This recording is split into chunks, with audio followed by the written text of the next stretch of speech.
I love the story that's told by Franz Kafka when he was an older man, and he used to spend a lot of time sitting in the park.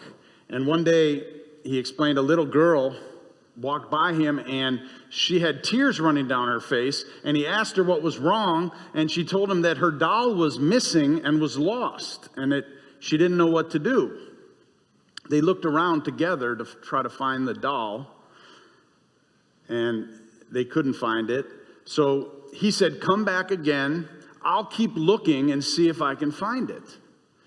And a few days later, the girl returned, and Kafka is there. There's no doll, but there's a note, and he reads it.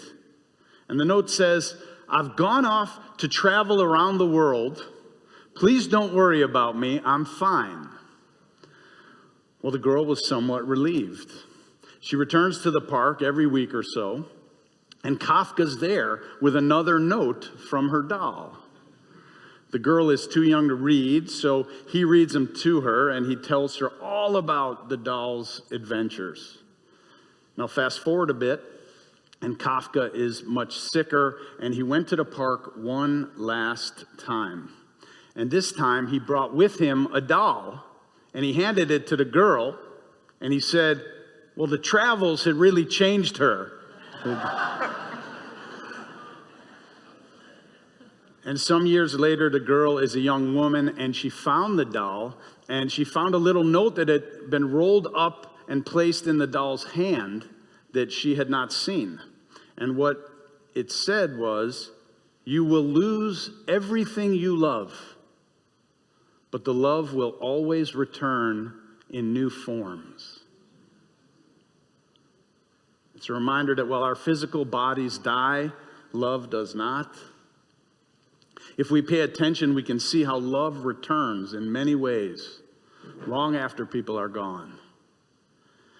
I remember I was teaching a class here at All Souls a while back, and a woman shared with me that when her mother died, she said, or before her mother died, she said she was going to try to find a way to communicate with her and let her know that she's okay and still connected after she's gone. Now, a few days after her mother died, she was sitting in her backyard, and she was thinking about her mom when a butterfly flew into the yard and flew right up and landed on her nose. And the butterfly stayed there for a while, and this had never happened before and has never happened since. And now every time she sees a butterfly flying close by, she wonders if it's her mom, and she feels the warmth of their connection. Now, when she told this class, she looked at me and she asked, "Is this just ridiculous?" "Absolutely not," I said. "None of us knows what happens after we die. And when you see a butterfly near you, if you feel your mom's presence and you feel connected to her, that's wonderful. Cherish that.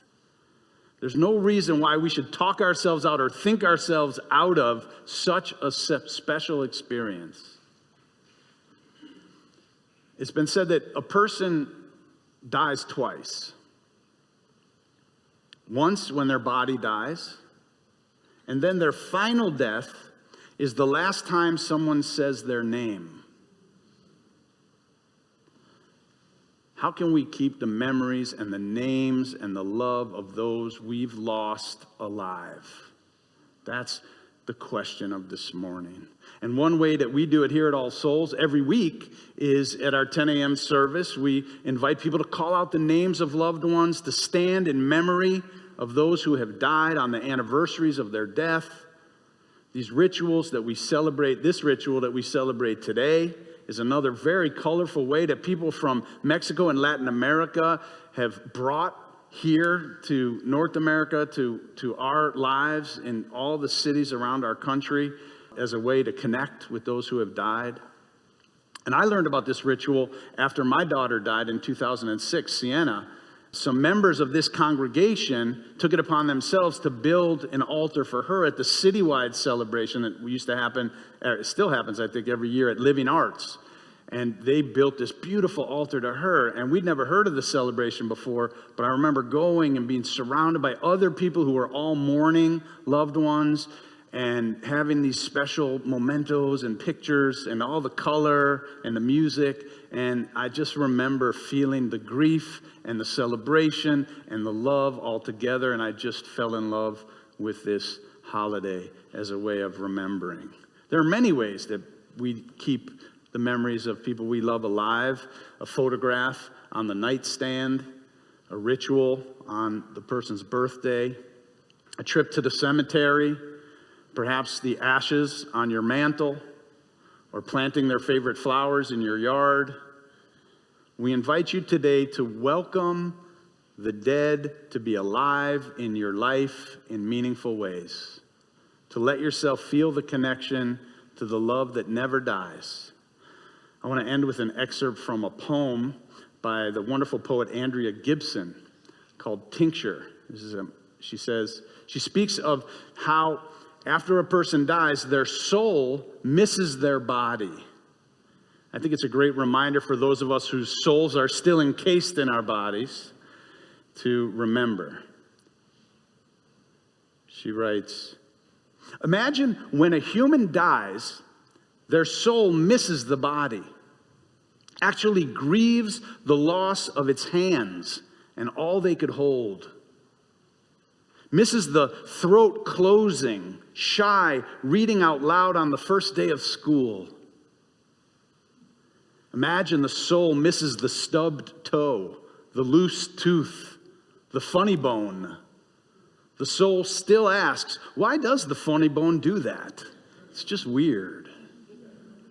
Imagine the soul misses the thirsty garden cheeks watered by grief. Misses how the body could sleep through a dream. What else can sleep through a dream? What else can laugh?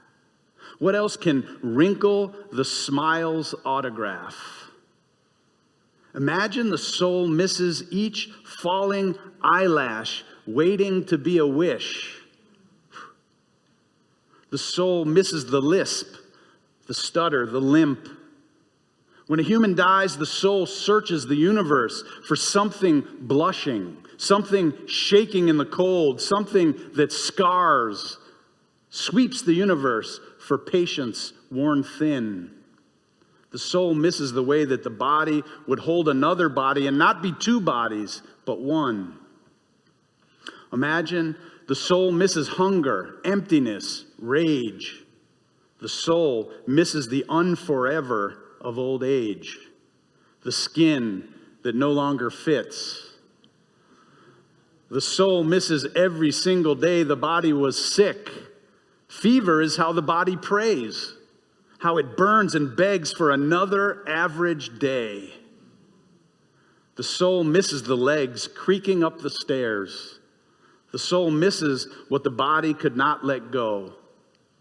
What else could hold on that tightly to everything? What else could see and hear the chain of a swing set and fall to its knees?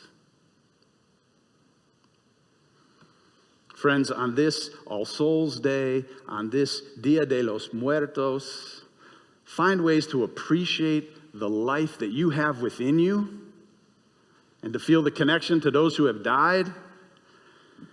And remember that love always returns in new forms. I love you.